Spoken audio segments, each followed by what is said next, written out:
Right, if this goes long and I'm trying to film this, I'll be very cross, but this is going to be a video showing my new sprinter. This is take number 10 for this thing. Twice I tried to film on the iPhone, but that's bloody packed up. The camera on that phone's packed up, so I'm going to have to undo the iPhone and push the connections down.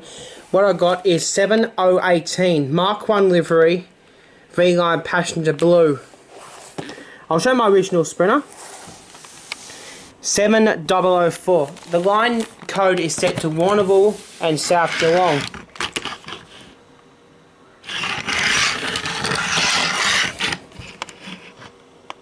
I've put realistic couplers on both ends. There's one. There's two. I've had this for about 6 years, I believe. I can't remember when I first got this sprinter. But I convert it to a front wheel drive. Notice the back wheels are free wheel. No, you don't actually turn by the motor power, but the back wheels do, because they've been converted. This has been converted over to be front wheels. The back wheels of the drive shaft.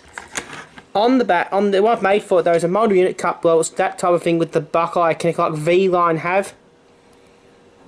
I've never seen it in use, but I know they hang it on the side of the Sprinter like they do. I know exactly where it's located on the Sprinter, so I've noticed it beforehand. I've filmed a few Sprinters. I did get a video of a Sprinter interior on my mum's iPhone. I will upload that. It was 7003. Now it's about to 18.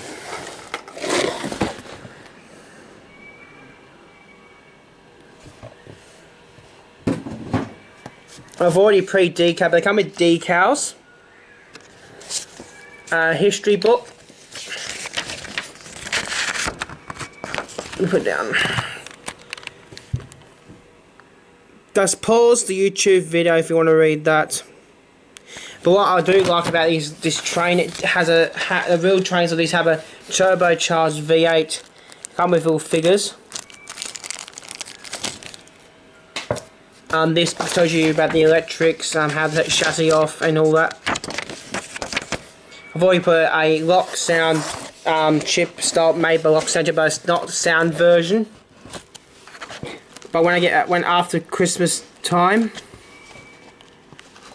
I'll spend about 600 and buy 2 chips for both my Sprinter models, and the decal came out of that side, but it did have South Geelong on that side.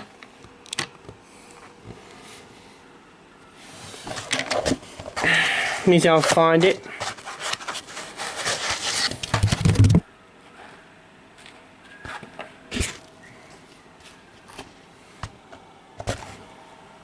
No, I don't know where it went. That's a problem. I was going to leave that on there, but it had South Geelong on this side. But it's got Geelong on this side. And I may put that one here on it. They're decals, but they're quite difficult to put on. I've actually did try to do one years ago and actually damaged the decal trying to put it on, so that's just glued over the outside. It's actually got decaled on properly, but it's just sold enough for display use. It's 7003, no 7018 with those fancy looking couplers. You can buy these off the Australian Modelo website. There's a driver in this, no driver this end.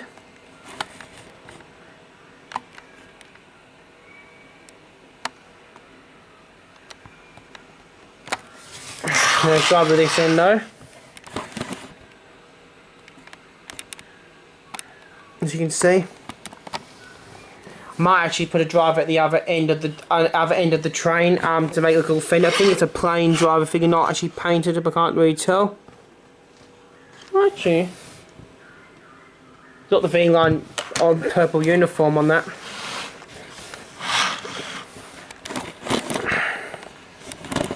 Have been in the cab of a Sprinter before.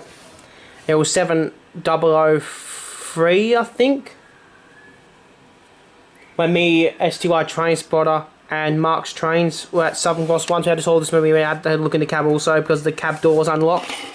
We did ask, and we did go in there. If you ever want to go in a V-line cab, don't ever go in there, but just ask the V-line drivers. Don't ever trespass in the locomotive, rail motor, or rail car cab without permission. Always have to ask the drivers. Me and Sean know when Frosty 94 we had permission. What? But this is my new Sprinter 7018 in the V-Line Mark 1 livery. There's 7004 beside it. And I'm going to show you how I'm going to run these two models together.